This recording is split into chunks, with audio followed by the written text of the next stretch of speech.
Работать много или работать с умом? Экономить или транжирить?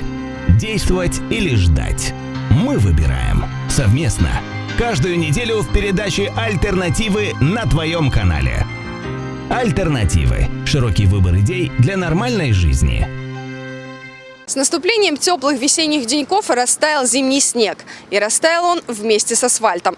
Словно подснежники после зимы стали красоваться ямы на дорожном полотне города. На ремонт дорог средств в городской казне нет. И с другой стороны, у республиканского бюджета задолженностей по дорожному фонду тоже нет. Вопрос – где деньги? Это, конечно, не американские горки, но прокатиться весело по ухабам на автомобиле можно. Это было бы смешно, если бы не было так грустно. Ведь автомобилисты должны исправно платить дорожный налог каждый год. А качество дорог, увы и ах. Очень плохо. Как раз сегодня вот ездила и говорила, что у нас дороги отвратительны. Это разве дороги? Это дороги. Это издевательство над водителями, над машинами. И, наверное, само государство над собой издевается. Мы платим налоги исправно. Если не заплатил, то нас штрафуют. А бывают случаи, что попадаем и в ямы, гробим наши машины. Ужасное качество дорог. Я буквально минут 10 назад отвезла машину на ремонт очередной. 2 недели ее взяла с ремонта и сейчас обратно ее. То есть у нас дырки просто ужасные. Отвратительные дороги у нас в районе, в городе. В городе особенно. Страшно просто. Ездить вообще нельзя. Очень плохое качество, и куда смотрят дорожные службы наши. И примария. Это самое главное, примария. Деньги, налоги собирают с водителей, а дороги никакие. За комментариями обращаемся в примарию. Где деньги и почему ямы? Ведь платят же владельцы авто за использование дорог. Дорожный фонд города Тараклия составляет в среднем от сданных средств 1 миллион 700, 1 миллион 800. Но в связи с тем, что на протяжении последних 2 лет районный совет не принимал никаких мер по отчислению средств дорожного сбора в населенные пункты, не только Тараклии, но в населенные пункты всего района, к сожалению, ремонты не проводились. За 2 года единственный раз 579 тысяч районный совет рассчитался за долги 2015 года, и остаток за последние 2 года составляет в пределах 3 миллионов лей. Далеко ходить необходимости нет, благо районный совет рядом. Спрашиваем у главы района, что сделали за последние 2 года по дорогам района, и все о том же, где деньги. Районный совет, те же советники прошлого созыва приняли решение и взяли кредит в 4 миллиона. И его надо откуда-то было гасить. Кроме кредита 3 миллиона 700 было заложено виртуальных денег в бюджет, то есть тоже которых не было. Но я хочу сказать, что, во-первых, я считаю неправильно сегодня будет распределяться дорожный фонд. Потому что его правильно распределять, если в этом году решили сделать дорогу в Тараклии, ее уже надо сделать. Потому что маленькие села примарии, кроме Тварицы и Тараклии, все будут получать мизер. Кстати, стратегия децентрализации, о которой упомянул Кирилл Татарлы, внедряется. И согласно ей, с этого года половина средств, собранных у автомобилистов населенного пункта, вернется обратно прямо в тот же населенный пункт, а не в районный совет, как было до сих пор.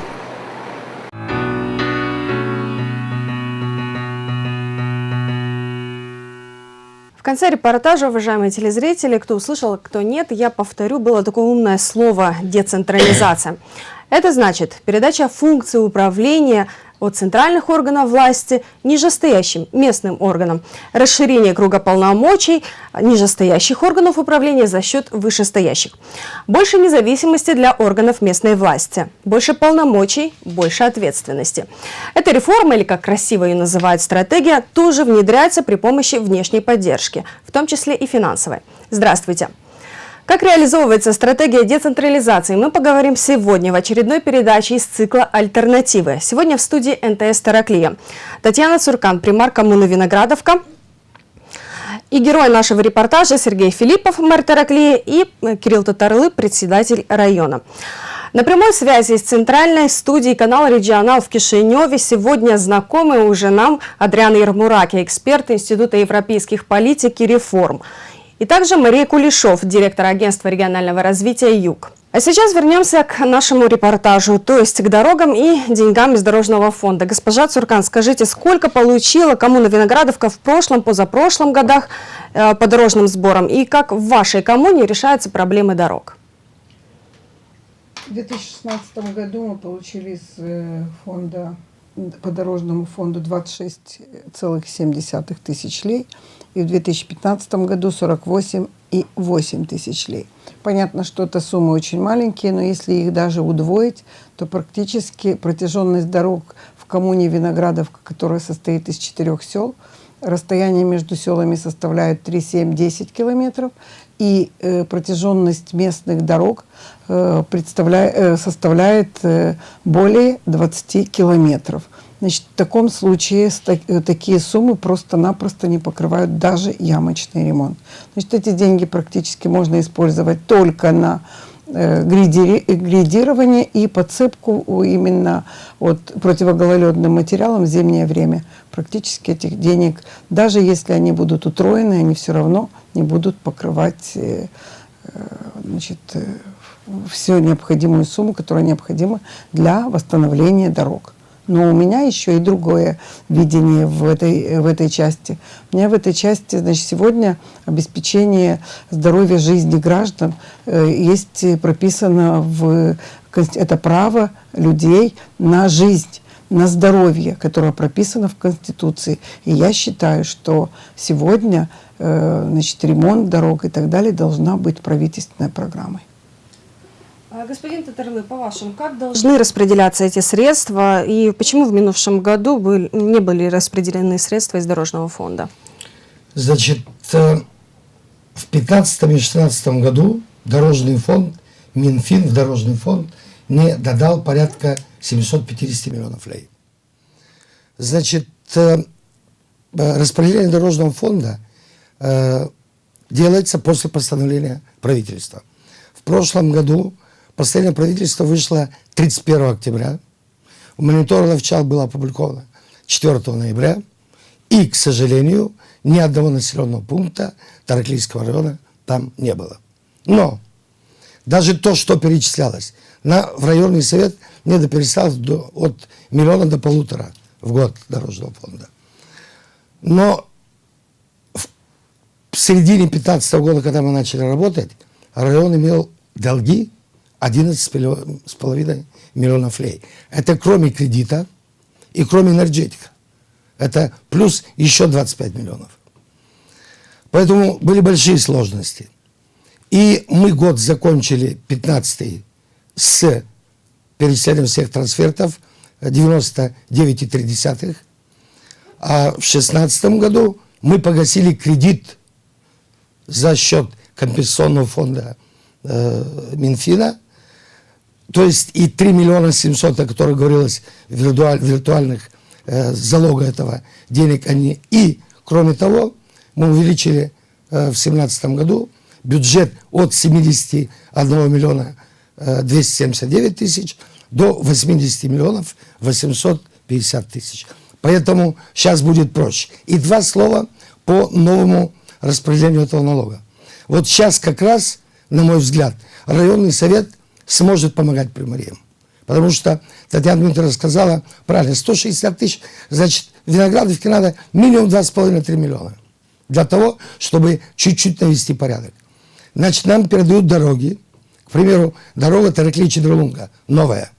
На этой дороге надо будет только грейдирование делать. Но на каждый километр дают, так по данным последним, 120 тысяч.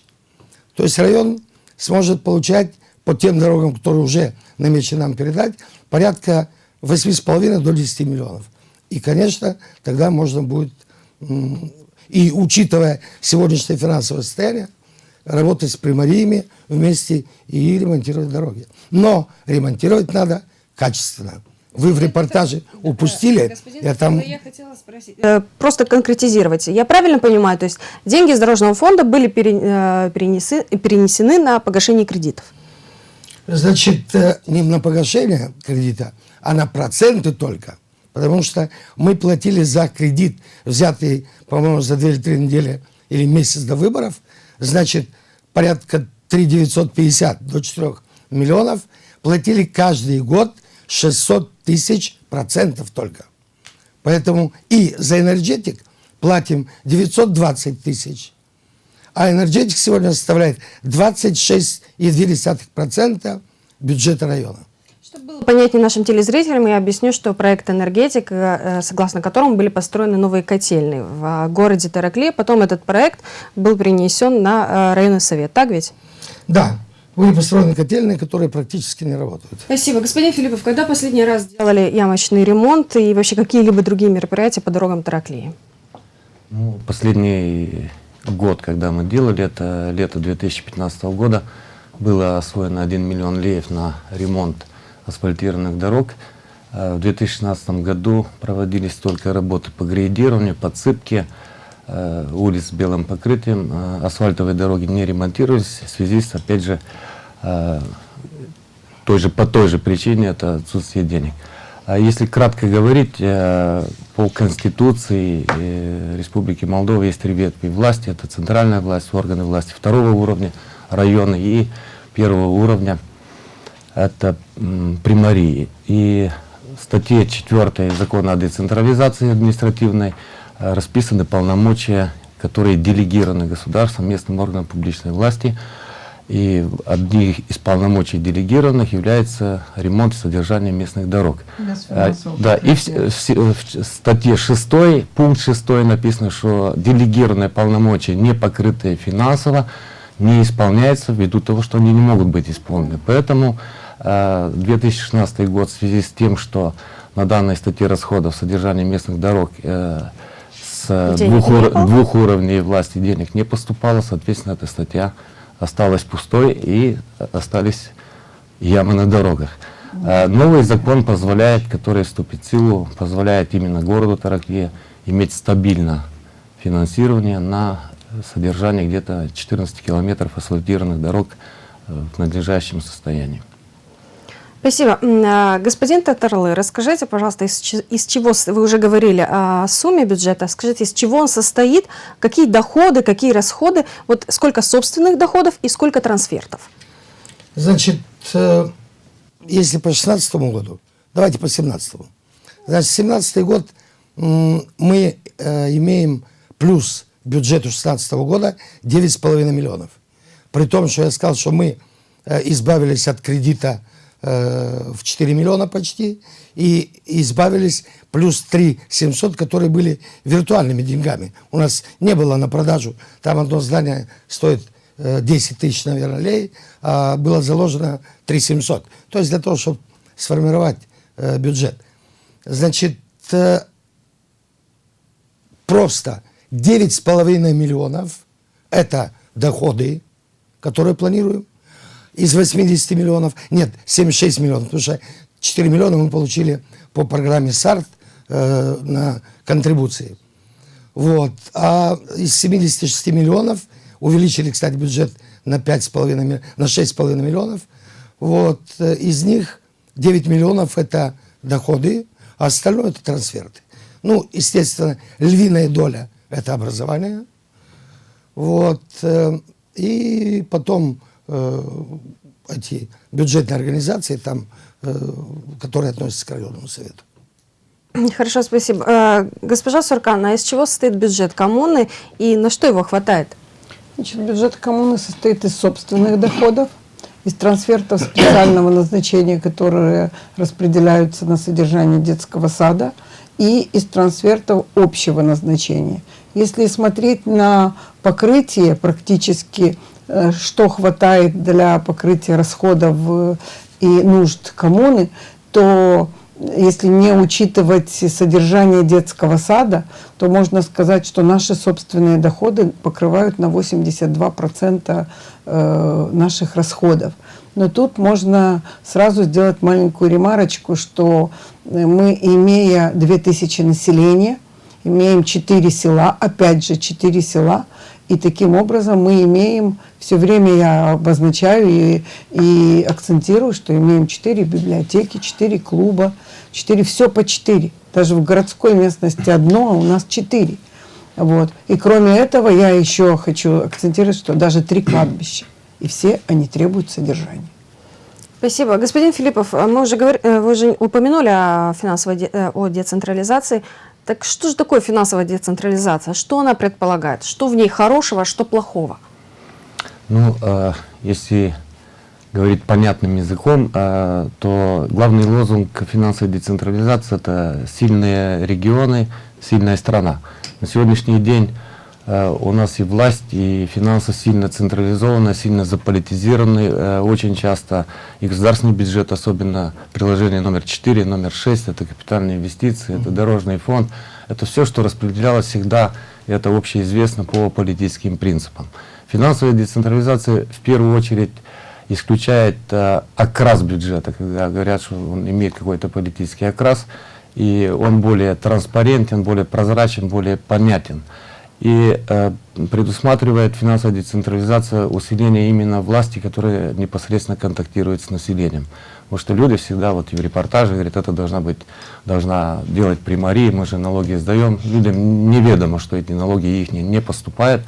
Финансовая децентрализация предусматривает честное и справедливое поступление тех средств в населенный пункт, сколько он их заработал.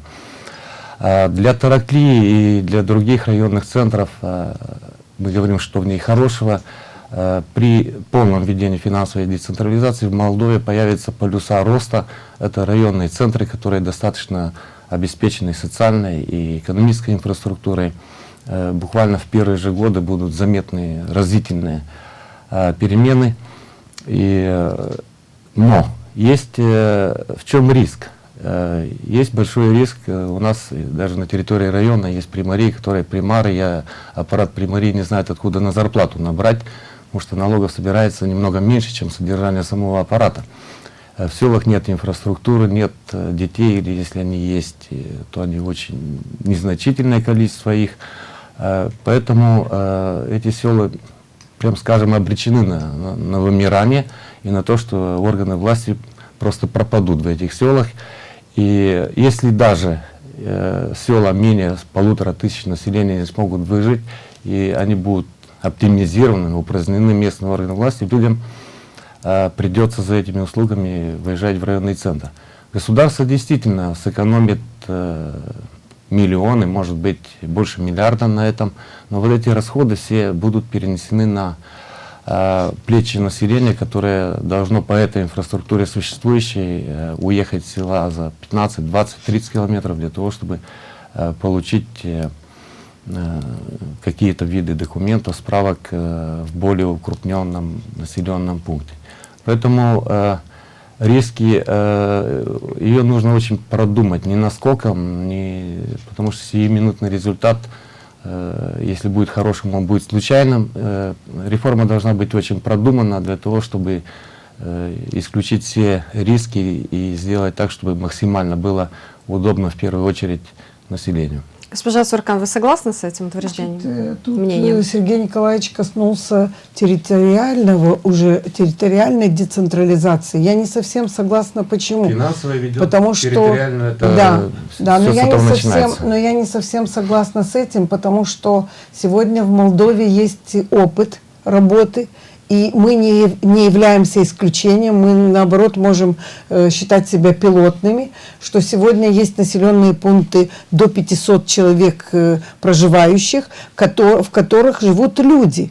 И мы, имея 4 села, в которых есть в одном 500, в другом 250, 250 и 1000, и мы как-то работаем и расстояние не совсем маленькое, расстояние 10 километров, 7, значит, есть возможность проживания и маленьких сел в какой-то коммуне, которая бы объединяла просто-напросто при постановке принципов создания вот этой вот системы принципов, деления и так далее, нужно очень грамотно подходить и подходить шаг за шагом, не так, как мы умеем рубить с плеча и идти вперед.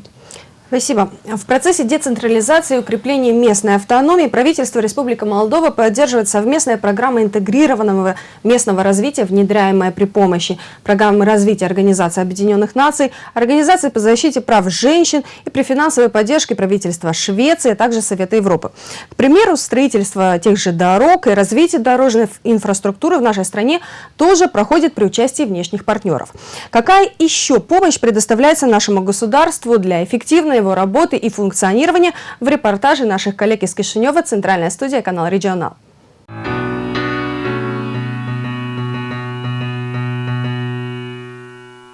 В 2016 году для того, чтобы добиться экономического роста и получить инвестиции в ключевых секторах, Республика Молдова подписывает соглашение о поддержке между правительствами нашей страны и США на сумму более 10 миллионов евро. В том же году Молдова получает от шведского агентства международного развития порядка 420 тысяч евро. Orice țară, cât de bogată nu ar fi, ea se împrumută într-un mod sau altul, fie de la cetățenii săi, fie de la corporațiile sale, fie din exterior, se împrumută pentru a demara o serie de proiecte de modernizare, proiecte de infrastructură, pentru a se dezvolta în linii generale. Banii pentru dezvoltare sunt de obicei împrumutați. С 2013 года Республика Молдова получает внешнюю финансовую поддержку на сумму более 1 миллиарда евро. В топе доноров Евросоюз, США, Всемирный банк, Япония и правительства других стран из состава ЕС. Fiecare și are interesul și area sa de intervenție. IBRD-ul la noi în țară susține proiectele de infrastructură. Drumuri, apă, canalizare, comunicații. Banca Mondială în Republica Moldova se axează pe o serie de priorități pe care și le-a pus în portofoliul său, așa cum este sectorul sănătății, educația, mai puțin protecția socială, însă sunt și aici diferite proiecte de susținere, asistență tehnică și așa mai departe. Uniunea Europeană vine cu asistența bugetară, pe suport bugetar, pe o serie de priorități care au fost deja discutate cu Guvernul Republicii Moldova. Cele mai mari investiții, să le spunem așa, vin în sectorul de bună guvernare, administrare, реформы. Другим приоритетным сектором, в который вкладываются большие суммы денег путем реализации инвестиционных проектов, является сельское хозяйство. Сюда было инвестировано более 330 миллионов евро. Большинство проектов, 198, реализуются в центральной зоне страны и муниципии Кишиневе. В Бельцах 34, Кагуле 29 и Вунгенах 25. Меньше всего проектов внедряется в районах Калараш и Бричень, 3 и 4 соответственно. În ultimii ani am devenit prea dependenți de asistența financiară în momentul în care noi ar fi trebuit la o etapă bine definită să ne oprim, să stabilim care sunt prioritățile și să vedem pe ce proiecte anume noi ne vom dezvolta, care sunt sectoarele prioritare și ce vrem noi să facem până la urmă. Если до 2015 года Молдова тратила из полученной внешней поддержки меньше денег, чем планировалось, то в 2016 ситуация изменилась. Европейский Союз приостановил выделение средств в качестве безвозмездной помощи. Până la etapa asistării, asistenței financiare din partea Uniunii Europene și după asta la pacheta tuturor donatorilor, se crease impresia că poți să găsești bani pentru orice și într-adevăr poți să găsești bani pentru orice. Fiecare autoritate publică centrală își gestiona portofoliul său în funcție de interesele pe care le avea, nu neapărat coordonând această asistență externă cu prioritățile de țară. Общее количество проектов, реализованных за счет внешних доноров, превышает 1800. Ежегодно на повестке дня властей появляются новые проекты, направленные на развитие страны. Sunt o serie de activități pe care noi le-am putea realiza fără asistență externă. În momentul în care este vorba de demararea reformelor, de identificarea principalelor probleme, de găsirea celor mai bune soluții, noi aceste lucruri putem să le facem de pe intern. Pentru realizarea acestor soluții, noi putem să avem nevoie de alți bani. Devine un pic periculos atunci când pentru funcționalitatea unor instituții avem nevoie de bani străini. Și acest lucru ar trebui să fie în genere evitat de către guvern, de către instituții, prin politicile noastre de împrumut și așa mai departe. Данные о том, как расходуются средства, полученные от внешних партнеров, можно найти на онлайн-платформе, созданной Государственной канцелярией www.apm.gov.md. Если у вас есть доступ к интернету, вы можете посмотреть, какие проекты с внешним финансированием внедрялись в вашем населенном пункте.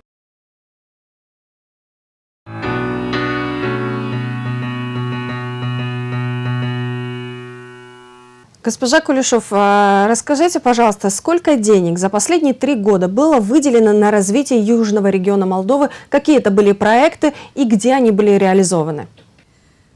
Здравствуйте. Я бы хотела сказать, сколько вообще денег было внедрено в южный регион не только за 3 года, потому что региональные агентства в стране вообще созданы в 2009 году, в конце 2009 года, открылись, собственно говоря, начали работать в 2010 году. И поэтому я хочу вообще рассказать о том, сколько денег в южном регионе внедрилось за этот период с 2011 года 2016 год.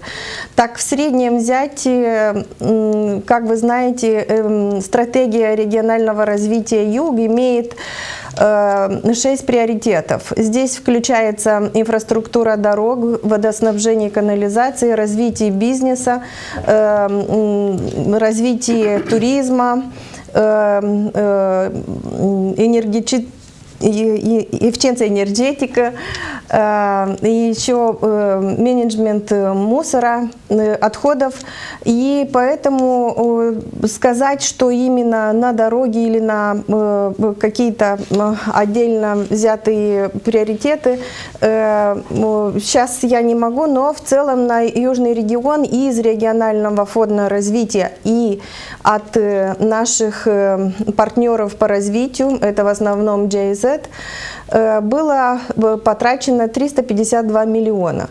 По сравнению с другими регионами у нас самая большая сумма по всем регионам из Республики Молдова. Конкретно по району Тараклия уже господин председатель отметил, что была построена дорога. В 2015 году мы построили 13 километров дороги от Тараклии до Чадырлунги. Это из регионального фонда развития, которая была стоимостью около 45 миллионов леев. Также в 2012 году уже в городе Тараклия были построены 90 платформ для внедрения контейнеров по селекционного сбора мусора. Было передано в управлении Примарии машина по сбору мусора, пресс для прессования пластика и картона, и еще компьютеры, база данных, и еще кое-какие принадлежности, контейнеры для сбора мусора. От внешних партнеров сейчас у нас в регионе ожидаются очень большие внедрения. Так планируется в скором будущем начинать строительство магистрали водоснабжения в районе Лёва. То есть с района Прута будет вода распределяться по всему району. Этот проект стоит где-то 70 миллионов леев. В основном бюджет этого проекта составляет из бюджета наших партнеров по развитию. Почти такой же проект будет внедряться. Сейчас мы начинаем проектирование для водоснабжения в районе Кагул. То есть эта магистраль будет доходить до Вулканежского района.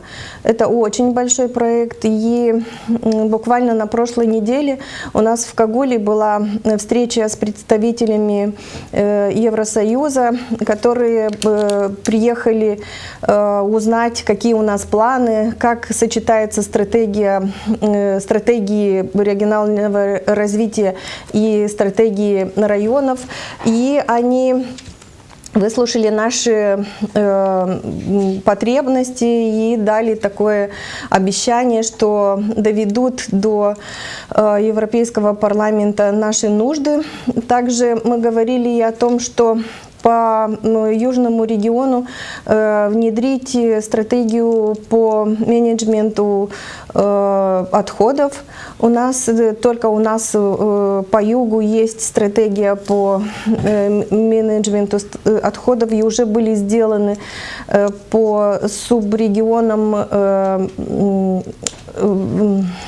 студии дефизабилитати, который тоже ожидается в скором будущем уже начать работу по этому проекту. Дина Ермораки, скажите, по-вашему, каковы риски и угрозы с внедрением стратегии децентрализации в нашей стране и почему так медленно происходит процесс? Очень хорошо отметил господин мэр, что риск того, что немало, в принципе, по моим расчетам, насколько я видел другие анализы, где-то 3/4 наших сел практически пропадут. То есть не пропадут, я не могу сказать, что пропадут люди оттуда или, я не знаю, развитие этих сел, а именно потому, что чтобы эти села, в принципе, там больше невозможно, чтобы была та же администрация, потому что, как отметил господин мэр, на данный момент в Молдове, насколько я знаю, только 2 мэрии, которые на самом деле хорошо укреплены, у которых есть возможности, чтобы идти на автофинансирование, исходя из нынешней формулы автофинансирования, когда мы говорим о мэрии Кишинева и о мэрии Бельцах. Насколько я знаю, там еще где-то плюс 30-35 мэрий, если идти на децентрализацию финансирования, там и давать еще какие-то части децентрализации. То есть еще где-то 30-35 мэрий, это, наверное, Тараклия, это еще вот такие более большие города, которые находятся у нас в Молдове, они смогут, в принципе, выжить.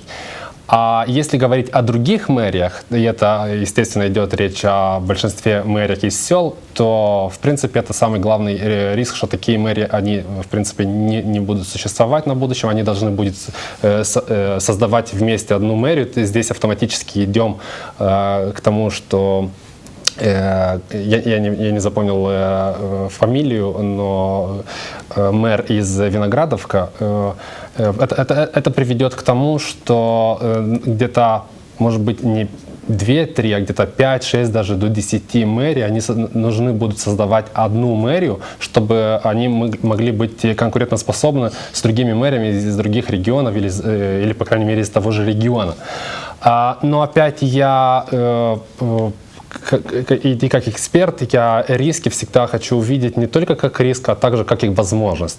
Потому что нынешняя формула, в которой она существует, это, в принципе, это вот содержание этого статус-кво на последние уже почти 20 лет. Мы видим, что ни к чему не приводит, и развитие региона все никак не поднимается, оно все идет ниже и ниже, мы углубляемся вот в эту проблему. Поэтому, я думаю, может быть, даже вот эта децентрализация финансирования, она и возможность того, чтобы создавать вот конкурентоспособные мэрии, которые смогут развить вот там экономику, там, не знаю, инвесторов принести и так далее.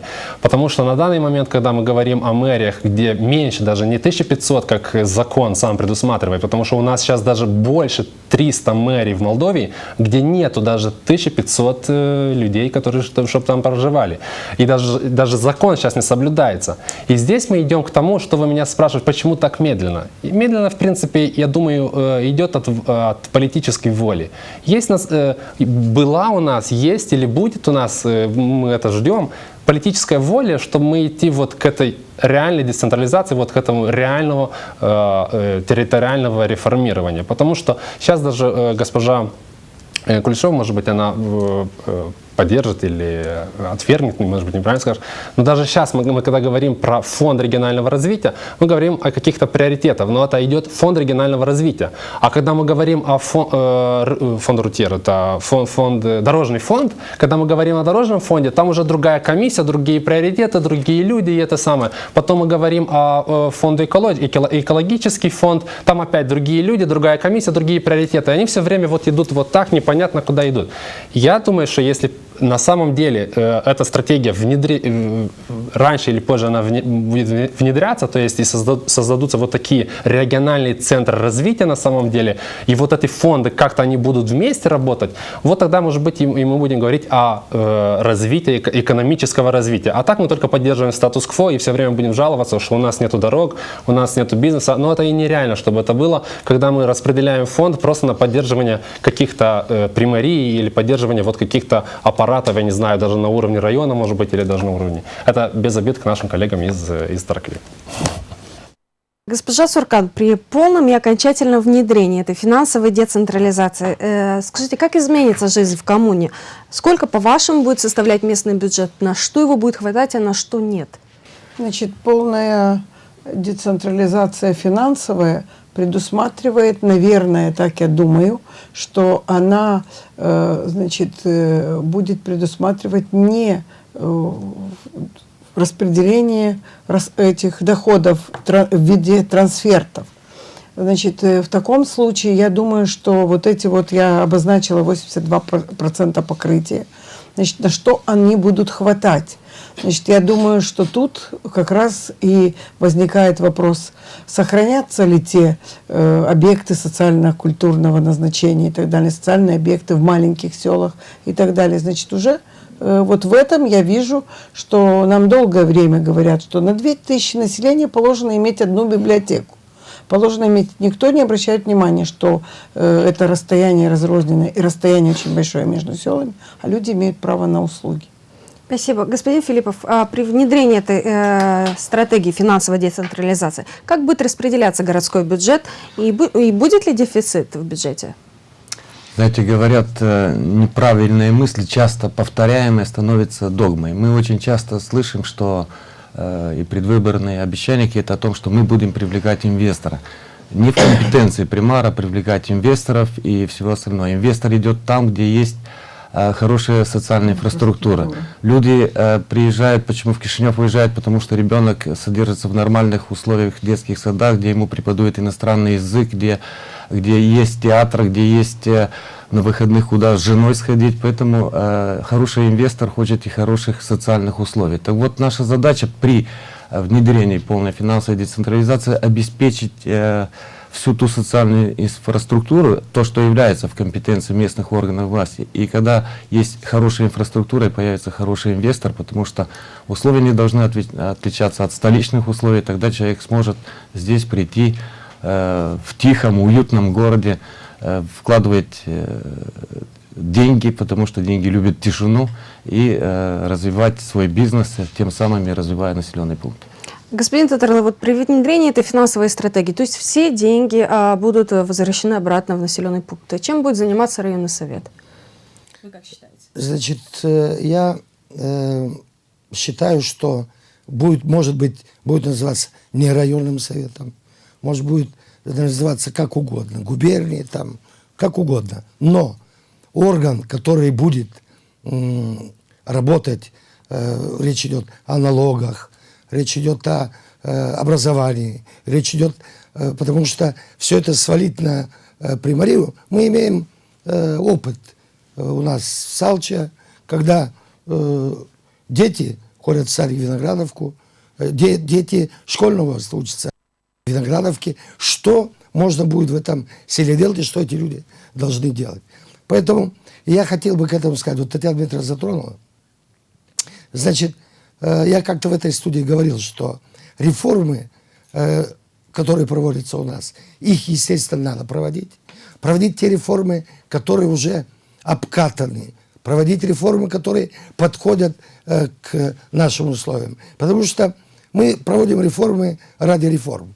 В сельском хозяйстве провели реформу, и мы его уже 20 лет восстанавливаем. В здравоохранении проводили реформы, в образовании проводят реформы. Есть опыт других государств, где если 10 учащихся есть, значит, там есть учительница, их, и они учатся дома. Они возим этих, вы представляете, вот этих детей мы каждый день возим на автобусах. Я не знаю, как себя чувствуют родители целый день. Понимаете?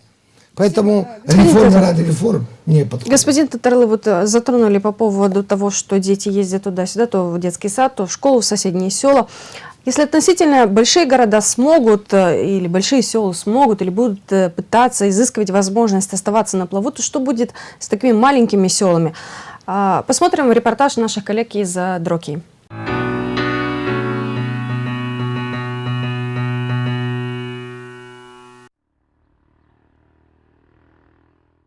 Когда я слышу за свое село, мне жалко, что оно умирает, но я ситуации даже не знаю, какая ситуация.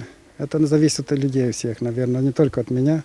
Вследствие финансовой децентрализации маленькие населенные пункты с трудом выживают. Жители коммуны Шалвири и Век сталкиваются с рядом проблем. В настоящий момент здесь проживает около 300 человек, основная часть которых – это пенсионеры и дети. Отсутствие рабочих мест, плохие дороги, оптимизация местной гимназии привели к массовой миграции. Люди остались без работы, люди начали выезжать на заработки. В селе осталось только в основная масса пенсионеров и дети. Оставшиеся в селе люди занимаются обработкой земли, выращивают домашнюю птицу и скот, а продукцию продают на рынке в Дроки, чтобы как-то обеспечить себе доход. Живется нам не всегда хорошо. Мы далеко от города находимся, дороги у нас не очень хорошие, тяжело добираться, но стараемся, жизнь продолжается. Государству необходимо обратить внимание на маленькие села, ведь статус маленького села это не означает, что здесь нету жизни, все равно здесь люди есть. В настоящий момент в селе ведет свою деятельность всего один экономический агент. Доход у примарии маленький, а затраты большие. Административно-финансовая децентрализация предполагает улучшение условий для жизни граждан. Однако маленькие села с ограниченными бюджетами при этом не выживут. Хорошо, когда выделяют деньги напрямую, потому что деньги все попадают в село, именно в примарию. Но как для маленьких сел это... Нет никакой перспективы, потому что чем больше село, чем больше поступает денег в бюджет. Чем меньше село, чем меньше людей, чем меньше бюджет. В настоящий момент в селе Шалвири и Веки работает детский сад, который посещает 29 малышей, и начальная школа, где обучаются 30 детей. Местные жители надеются, что этим учреждениям не придется также претерпеть оптимизацию, ведь тогда село действительно исчезнет. Молодежь не останется жить дома, не видя для себя перспектив.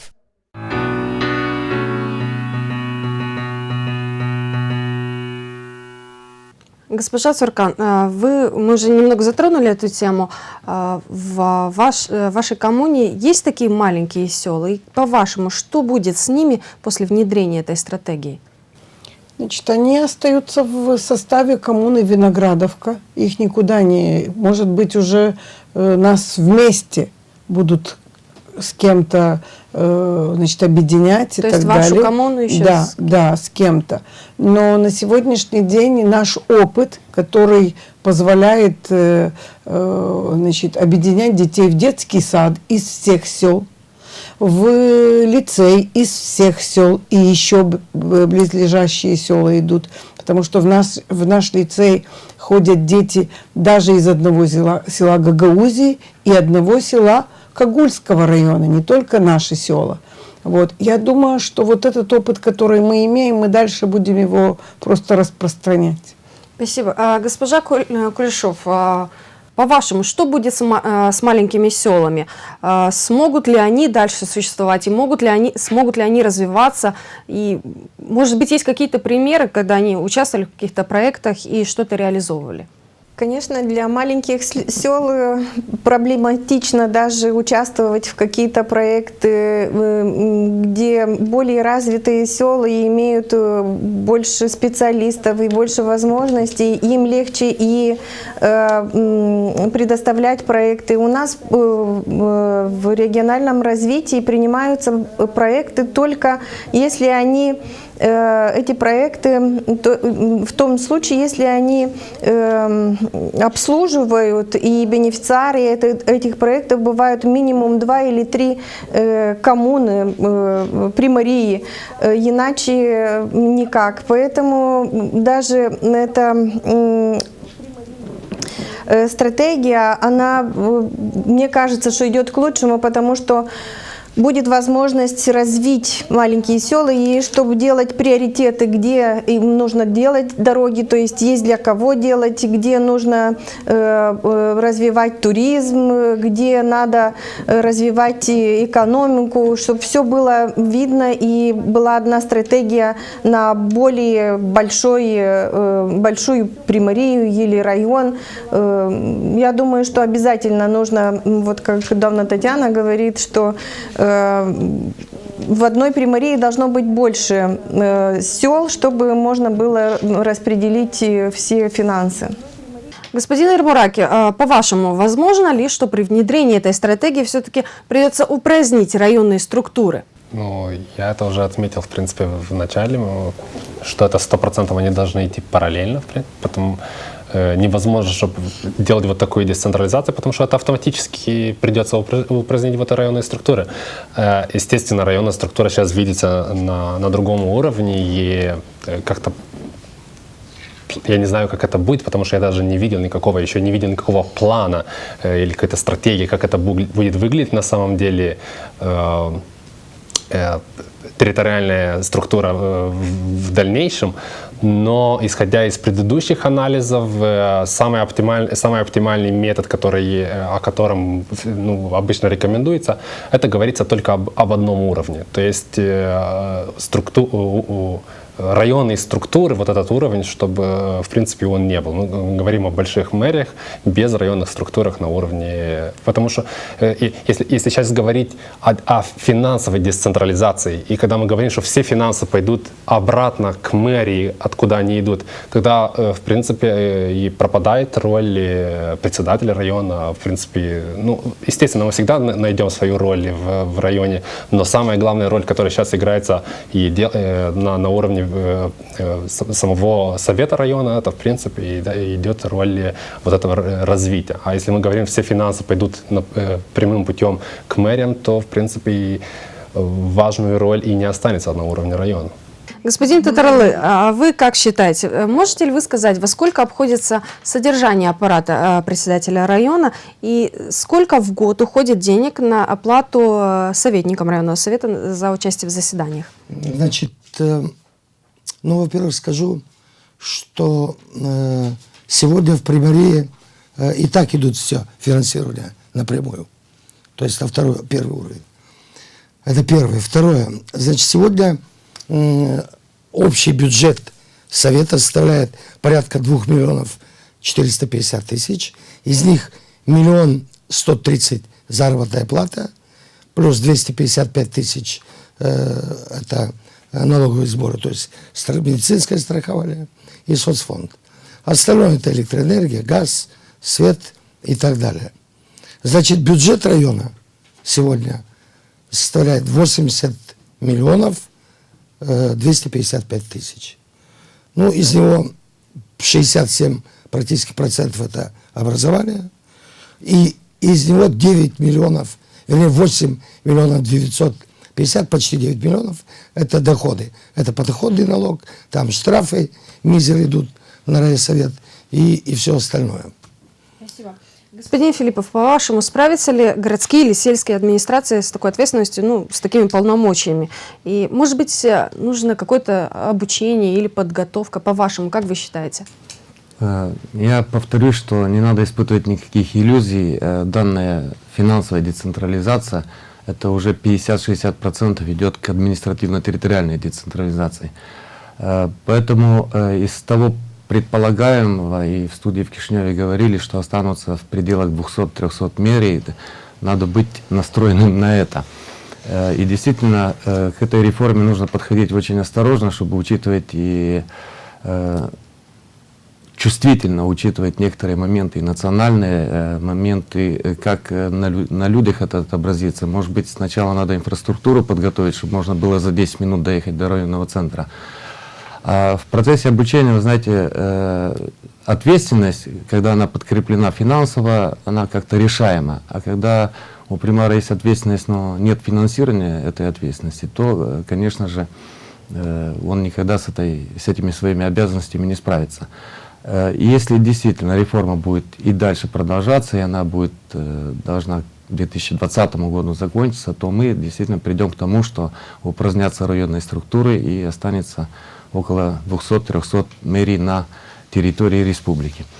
Я понимаю, что очень много политики, много политических партий спекулируют на сохранности районов, на других моментах, но у нас общая проблема, общеполитическая проблема, общенациональная проблема — это демографическая ситуация в стране. К сожалению, из года в год она становится все хуже, и необходимость каких-то реформ, может, и они нужны, но они должны быть очень продуманы, чтобы они не вызвали социальный взрыв, чтобы они не привели к откату страны в еще глубокое экономический коллапс какой-то, чтобы не привело к этому.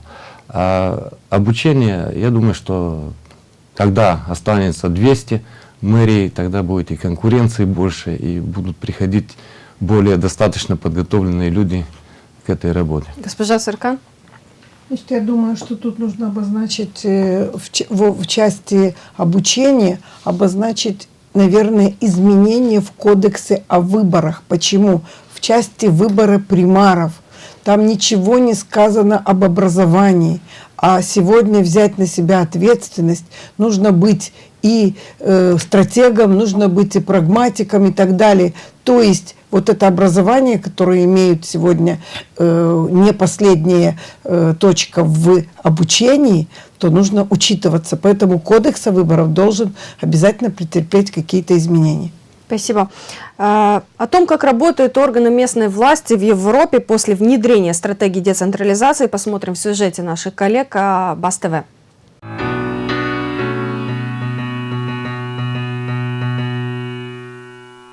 Реформа местного самоуправления в Польше состояла из двух основных этапов. В 1990 году был создан основной уровень местной власти – гмины, а в 1998 – повяты и воеводства. Очень важно, что отдельные уровни самоуправления не находятся в отношении подчинения или зависимости друг от друга. Их полномочия разделены и определены законодательством. Я считаю, что гмины больше всего получили положительных эффектов от децентрализации. Гмина была первой единицей, которая была реформирована и сформировалась уже как самостоятельное правление. Повяты были организованы немного позже, и они уже были как бы вправлены в определенные рамки, более привязаны к тем гминам, которые уже были. Естественно, это тоже растянулось во времени и немного меньше компетенций и ослабило повяты.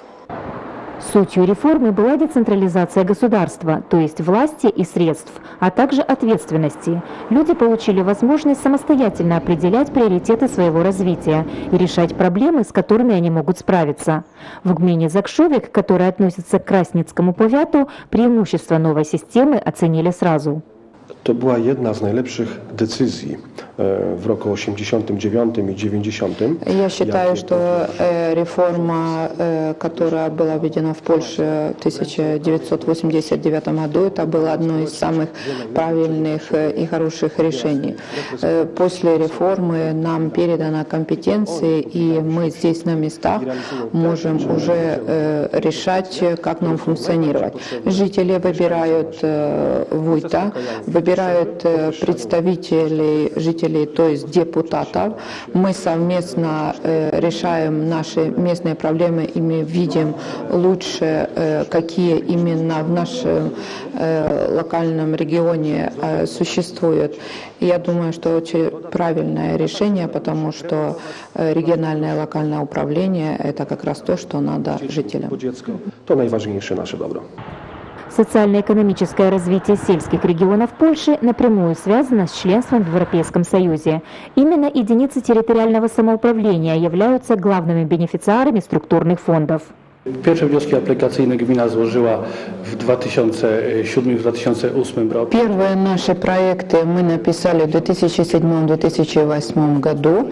До финансирования мы получили и начали реализацию в 2009-2010 году. Эти инвестиции были направлены на достройку, перестройку и ремонт здания Дома культуры, в котором мы и находимся, а также оревательное сооружение за помощью биомассы. Самые крупные проекты, которые были реализованы в гмине Закшевек, это строительство канализационной системы и станции по очистке сточных вод. Их общая стоимость около 4 миллионов евро. 50% от этой суммы – вклад Евросоюза. Остальные деньги из местного бюджета, плюс контрибуция сообщества. Только за последние 10 лет эта гмина, где проживает не более 7 тысяч человек, получила инвестиции от международных фондов на общую сумму около 4,5 миллионов евро.